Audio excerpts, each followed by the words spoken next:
Assalamualaikum warahmatullahi wabarakatuh. Kembali lagi di channel saya Muhammad Jalul Fikri. Di sini saya ingin memaparkan sebuah materi, yaitu hukum adat. Saya perkenalkan, nama saya Muhammad Jalul Fikri dari Setia Bina Banua, Banjarmasin. Pada hari ini saya akan membahas tentang hukum adat. Hal-hal yang akan dibahas pada pembahasan hari ini adalah: 1. Pengertian hukum adat. 2. Sumber hukum adat. 3. Unsur-unsur hukum adat. 4. Tujuan hukum adat. Baiklah, untuk pembahasan pertama, yaitu pengertian hukum adat. Hukum adat terbagi menjadi beberapa pendapat tentang hukum adat. Yang pertama yaitu menurut Sukandi.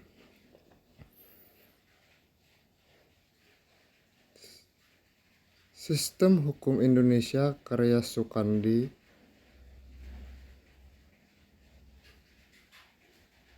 yaitu hukum adat diartikan sebagai keseluruhan kaidah-kaidah atau norma-norma baik tertulis maupun tidak tertulis yang berasal dari adat istiadat atau kebiasaan masyarakat Indonesia, khususnya untuk mengatur tingkah laku dalam kehidupan bermasyarakat.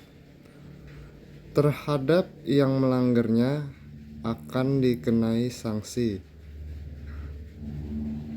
Yang kedua, menurut Mawardi Muzamil dan Anis Masdurohatun,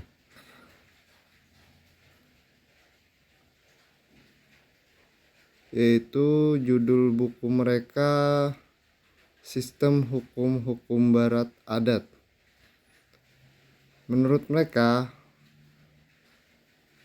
hukum adat mantan guru besar hukum adat Universitas Airlangga menjelaskan soal apa itu hukum adat.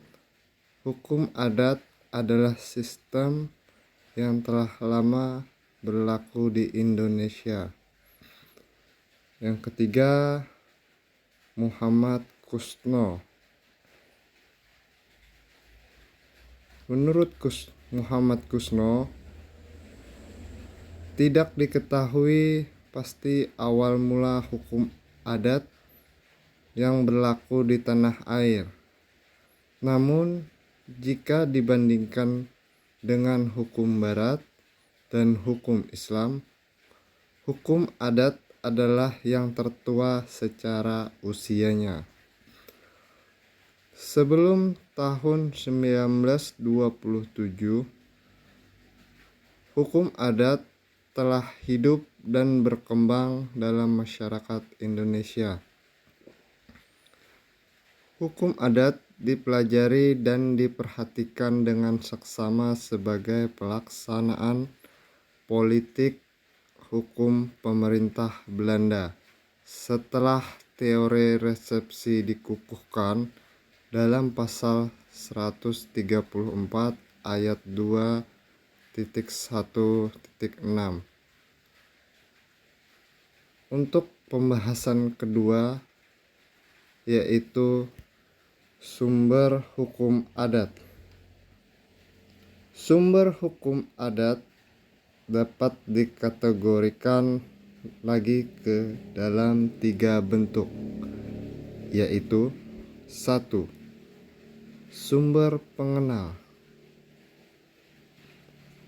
Menurut Betterheart, sumber pengenal hukum adat adalah keputusan penguasa adat.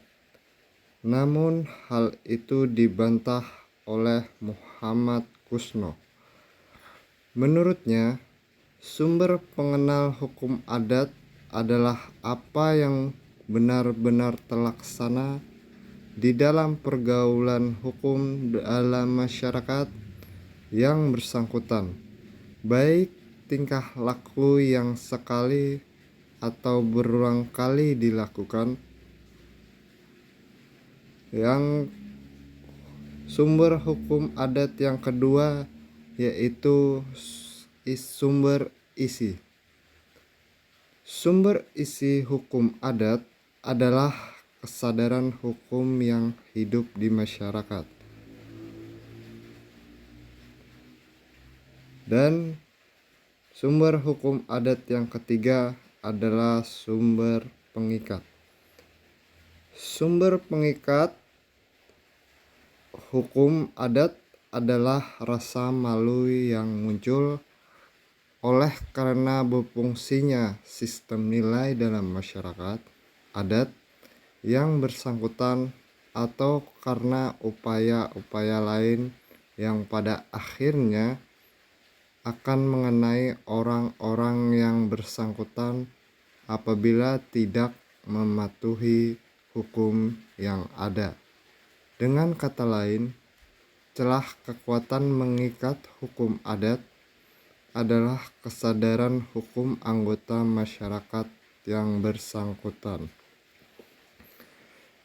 Pembahasan kita yang ketiga yaitu unsur-unsur hukum adat.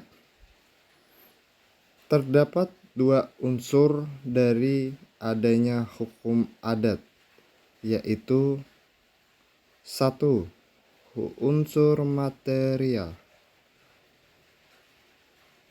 Adanya kebiasaan atau tingkah laku yang tepat diulang-ulang, artinya suatu rangkaian perbuatan yang sama.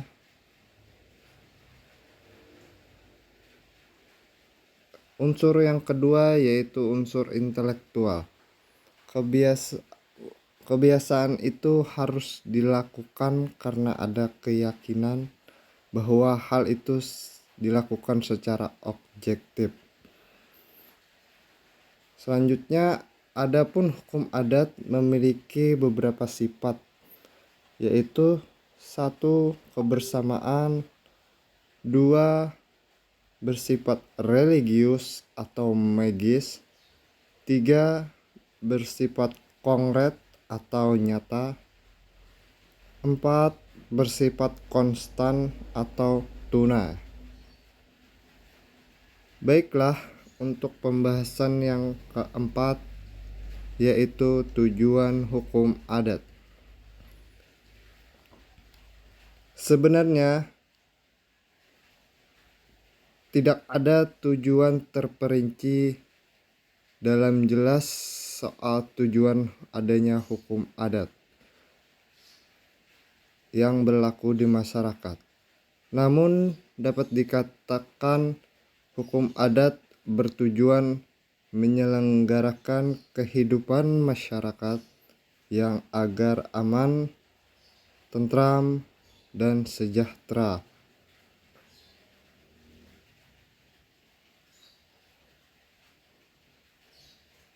Lingkup hukum adat hanya mengatur hubungan antar satu masyarakat dengan masyarakat lainnya, serta penguasa dalam masyarakat. Hukum adat berpedoman pada asas-asas kerukunan, kepatutan, keselarasan dalam pergaulan, dan bersifat religius atau magis. Hukum adat tidak mengenal perbandingan hukum, seperti halnya hukum barat. Di hukum adat tidak ada pemisah yang jelas antara kepentingan pribadi atau perdata dengan kepentingan umum Republik Indonesia. Sekian penjelasan tentang saya tentang hukum adat. Salah khilaf mohon maaf. Billahi taufik wal hidayah. Wassalamualaikum warahmatullahi wabarakatuh. Terima kasih telah nonton. Subscribe and like and comment untuk pembahasan selanjutnya. See you.